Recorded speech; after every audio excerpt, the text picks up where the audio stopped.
So let me introduce to you Professor Dieter Schlüter. The title of his talk is Synthetic 2D Polymers. Dieter Schlüter studied chemistry and geophysics at the Ludwig Maximilian University of Munich, and after a postdoc in the University of California and at the University of Durham, he joined the Max Planck Institute for Polymer Research in Mainz. And later he held positions as a professor at the Polymer Institute of the Technical University of Karlsruhe and also at the Freie Universität Berlin. And he's been a professor at the ETH since 2004, and his research is polymer chemistry, and he focuses mainly on polymer synthesis and also methodological aspects of innovative macromolecular structures. Thank you, Dieter. Laura, thank you very much for this introduction. Ladies and gentlemen, I would like to tell you a story today which makes me slightly nervous, because after having worked in this direction for 12 years with a large group of highly talented doctoral students and postdocs, I now can claim having achieved, actually a year ago, I can claim to having achieved a goal that we had pursued for 12 years, as I said. And this is to create two-dimensional polymers. This is sheet-like objects that are exactly one monomer unit thick, or perhaps I should better say thin, and that if you had X-ray eyes, you could actually see the repeat units that compose this sheet throughout. And this is what I consider exciting. I think this is a breakthrough in polymer chemistry, and I think this excitement is shared by the people that support me in the group, I guess. So, but perhaps I should start somehow more ordered. Polymeric materials are abundantly available. Everybody knows about the importance of polymeric material in daily life. And if you look into structural characteristics of polymeric materials on a molecular level, what you then find is that they are composed of linear chains. So in other words, repeat units that are connected to one another linearly, as it is indicated here in this cartoon. And so polymer chemists so far understood their function as modifying these boxes, changing the number of boxes that they align to these polymer chains eventually, and control the dispersity of the number of the boxes. And this created a huge market, and this is a major, major success story. But 12 years back, I don't know exactly when it happens, I realized that something is missing. Yeah, shall we go on like this, or is there a new dimension to this kind of problem? And then we realized, first one has to see this. Perhaps one has to reach a certain age. I don't know, before one can see this. Yeah? And then we saw that this is a problem that has never been solved in polymer chemistry. And so since then we are pursuing this with some success. And as I mentioned, I'm very glad and proud to be able to give these names of the people that supported or are still supporting this activity.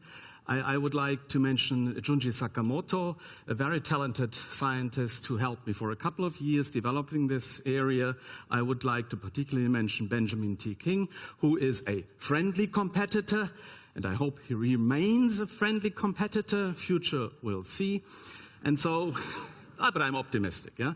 And so we developed this more or less together. And then finally, I also would like to draw your attention to Gerhard Wegner, Paul Smith, and Hans Christian Oettinger, because these guys helped us in very different ways by discussion, but also by, say, psychological support. Because if you work with so many people for a goal that you do not know whether you will achieve it eventually, you go through deep valleys of frustration and depression. I'm serious. Somebody has to pull you out of this, yeah? And so these three gentlemen really helped us quite a bit in different ways. This is the strategy that we pursued. This was developed together with Junji Sakamoto. This is divided into 3 steps. Monomers with directed functionality. So you see here in a cartoon representation a shape-persistent monomer that carries 3 growth sites represented by the black rectangles. And this is, of course, a prerequisite for ordered two-dimensional lateral growth. But this is only one prerequisite. This is insufficient by itself. So you also have, of course, to confine these monomers into 2D prior to the polymerization event. And this is what we either do in layered single crystals, which has the advantage that you not only confine the monomers to 2 dimensions, but also you guarantee that they have the proper relation to one another in order to bring about the polymerization. Or we do it at the air-water interface, where we have to fight more with precision of molecular structure. Anyway, I think both approaches are important and have their disadvantages and advantages, and eventually one will see which one is really the winner.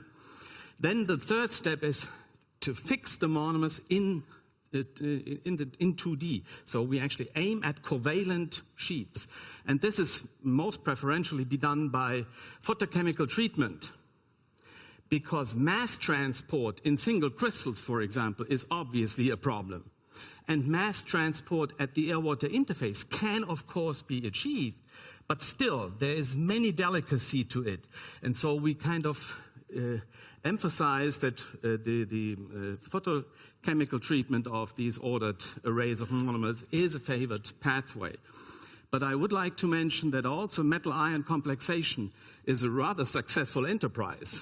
But I do not have the time today to actually dig into this. Now, this is the 2 monomers that I will talk about today.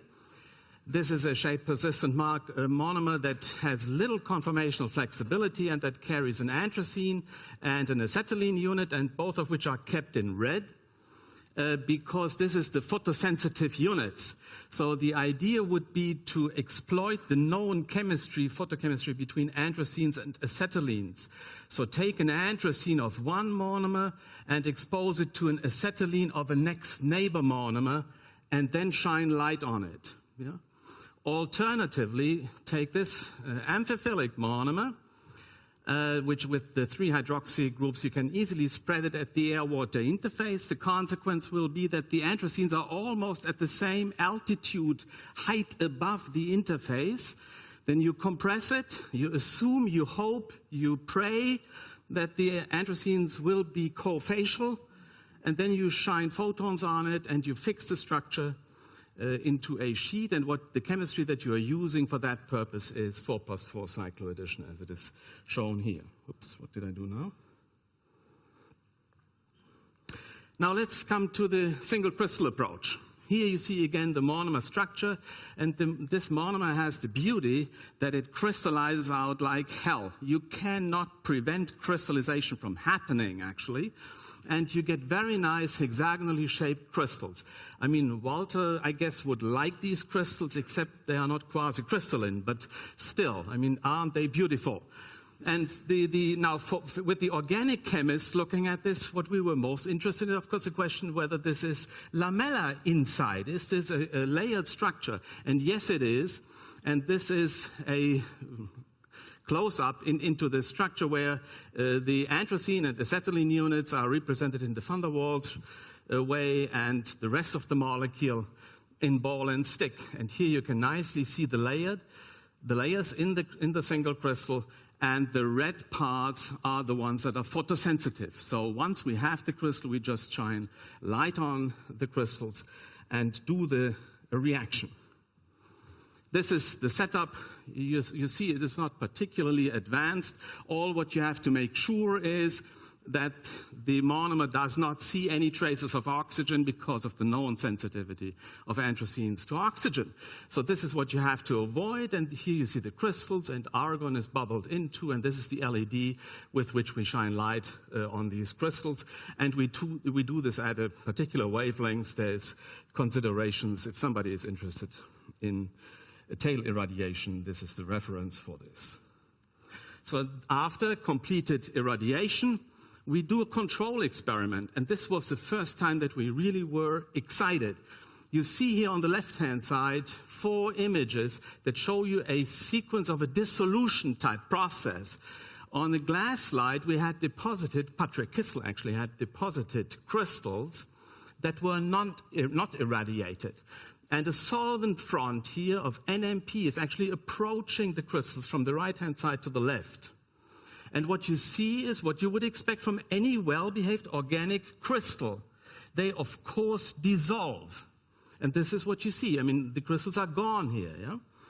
And now you do the control by doing the exact same experiment with irradiated crystals. And they happily survive, and they enjoy their life, and they don't do anything. And this was a clear indication. Something has happened in the internal structure of the crystal. Oops, I have a problem with this computer somehow. So now, how to get the single sheets? So we went into exfoliation studies, and of course we searched for appropriate solvents that would do us the favor to creep in between the polymerized layers, and then eventually would allow us to lift off one of the sheets following another. And then Patrick Kissel really impressed me in a sense, because he actually saw something on this view graph, and you may have difficulty actually seeing what he saw. And I will actually help you a bit. So what you see here is a TEM grid that is spanned with lacy carbon because we expected the sheets to be in the micron size. So, and this scale bar here, or the whole size is 20 microns times 20 microns. So we somehow had to span the whole with a fisherman's net in order not to allow the sheets to just pass through, because then we would not find them, obviously. Yeah? And as a guide to the eye, I introduced some arrows here, and you may agree or may not agree, I will give you a little bit more analytical evidence later, that there is some whitish or lighter features here at the tips of the arrows. And if you do not believe this, so then I show you an expanded version here, again the lacy carbon, now in much more precision, but this is not the two-dimensional polymer, please, that we are aiming at, yeah, not to confuse things. Yeah, this is what we were aiming at. And if you look at this, then you sort of have to believe me that this is a single layer. And it is not fully convincing, of course. And so it gives me particular pleasure to mention that if you deposit these sheets on solid substrates, and if you measure AFM, then you find this is exactly a single layer. But still, this is not the end of the story. The end of the story here is, of course, electron microscopy. And as Patrick Kissel, in collaboration with Rolf Erni and Marta Rossell, provided us with this electron micrograph, we were, of course, extremely excited, because here, for the first time ever, one can actually see physical evidence for two-dimensional repeat units. This is what we were after for so long time. And here you see the corresponding model, and here actually the molecular structure that gives rise to these features. And then, in addition, this model was substantiated by electron diffraction. So there is no residual doubt that you actually look at two-dimensional repeat units here. The molecular structure was further confirmed by Raman spectroscopy, so we do know what the connectivity actually is like. And also, it is important to note that the monomer itself, under those conditions, is fully soluble. So the very fact that this did not dissolve is an additional proof that there is the connectivity of the kind that we think it is. So this was very compact, but this was the point where we, for the first time a year ago, were able to claim to have achieved what I consider a substantial expansion of Staudinger's polymerization concept that he actually put forward here by accident at ETH Zurich in the early 1920s, where he for the first time convinced the world about the existence of linear polymers. And now we, almost 100 years later, have the extension of this concept. There is a limitation to what I just told you, and this is the crystal size. Obviously, the sheets cannot be bigger than the crystals are. And so if I'm interested in, say, surface coatings with two-dimensional polymers or so, then this is not the way to go, obviously. And so this is why we then went to the interfacial approach that I had already introduced very briefly in the beginning. And here I think it is important to note that Patrick actually did the first synthesis of this material here, but that then the postdoc André Schütz scaled this up to 1 gram scale, which for interfacial work is, of course, a huge quantity. And then Payam came into game, who set up this irradiation device on a Langmuir trough. So what you basically see here is the Langmuir trough with one of the two barriers that can be moved towards one another. The molecules, obviously, you cannot see. They are spread at the interface, and they are moved together to a certain pressure about which one can discuss. And then they are irradiated. And here, this is a PowerPoint red dot, yeah? Nothing with any physical meaning. Yeah? I just would like to get across the size of the area that we actually irradiate. So we are talking about maximally 1 centimeter times 1 centimeter, more likely 5 millimeters times 5 millimeters. But on the compared to the molecular scale, I mean, this is, of course, extremely huge. So this is the LED. And this is the readout fiber so that we can detect the fluorescence of the system and can actually follow the progress of the polymerization and eventually monitor conversion, which is an important issue. And then Payam lifted this polymerized product onto a TEM grid, and here you see the monolayered film span. And then you may say, come on, they are all ruptured. What did you do here? You do not have this under control. It looks so ugly. Then I tell you, no. This does not look ugly, not at all, because the very fact that the sheets ruptured by drying events or because of the treatment with the electron beam is beautiful. It generates the contrast for us to prove that there is actually a monolayer span. Otherwise, you would have difficulty to see it. It is a monolayer. So this is a good feature, and this is the control experiment. If you do not do the photochemical treatment, nothing spans. You give me the warning 5 minutes before, Laura, you promised, yeah?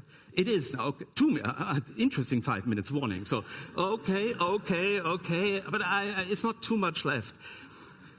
Then I'm happy about the collaboration with Andreas Stemmer and his collaborators.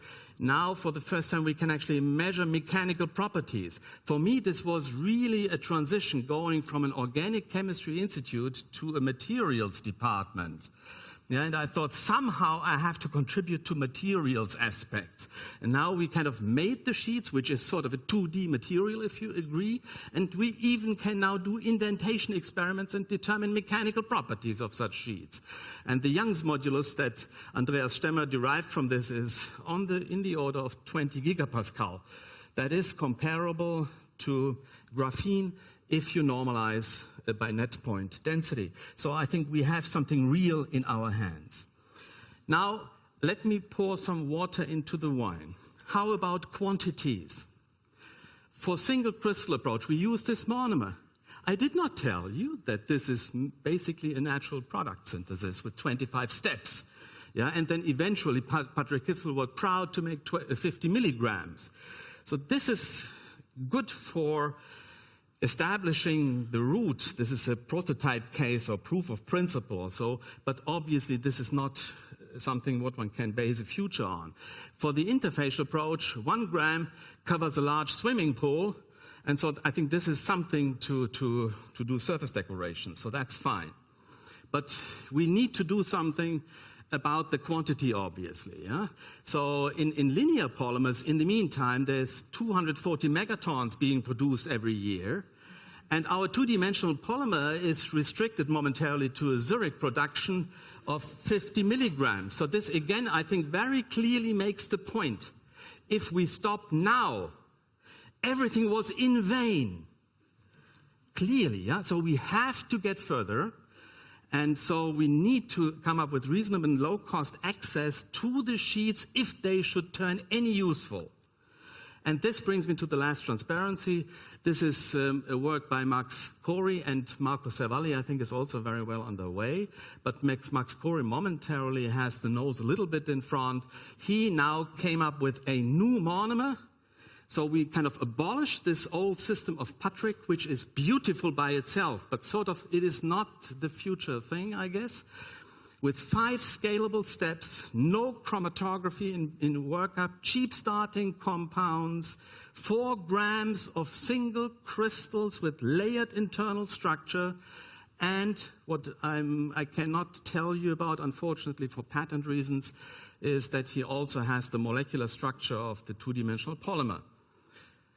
Nailed down unequivocally, no question. And easy exfoliation. So I think this is really the future to go. At the end, I would also like to mention that Benjamin King, our friendly collaborator, has another system, and there's more coming. And never in my life I thought about patenting. And actually, Max Corey sort of pulled me into it because of the potential impact these structures may have to develop sheet physics and to have some societal consequences of the nature that are indicated here. We would not be where we are if we would not have this collaboration network. We are simple organic chemists. Perhaps we have a vision in addition to this, which sometimes is helpful. But we could not operate in this field with these collaborators. And I don't know whether I should start mentioning names, but I truly enjoy, for example, the collaboration with Joost van der Vondelen. Thank you, Joost. Yeah, and thank you, Hans Christian, again, for kind of supporting all this. Yeah, I think this was really great. This is the group. Thank you very much.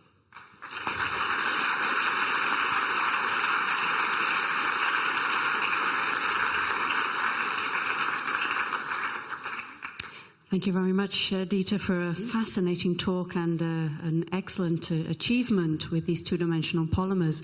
Do I have time for one short question? Does anybody have a question in the audience? In one of your last sentences, you were talking about you having a vision. So what is your vision for 2D polymers? The first vision was to actually make 2-dimensional polymers. I consider this, but this is my personal opinion, and you must ask others, yeah? But I think this is a substantial development for polymer chemistry that goes beyond controlling chain lengths and something. This adds a new dimension to what synthetic chemistry can do. And sure enough, if you think in terms of applications that I had briefly mentioned here, ultra-efficient barrier materials, nanofiltration, ultra-sensitive pressure sensors, molecular electronics.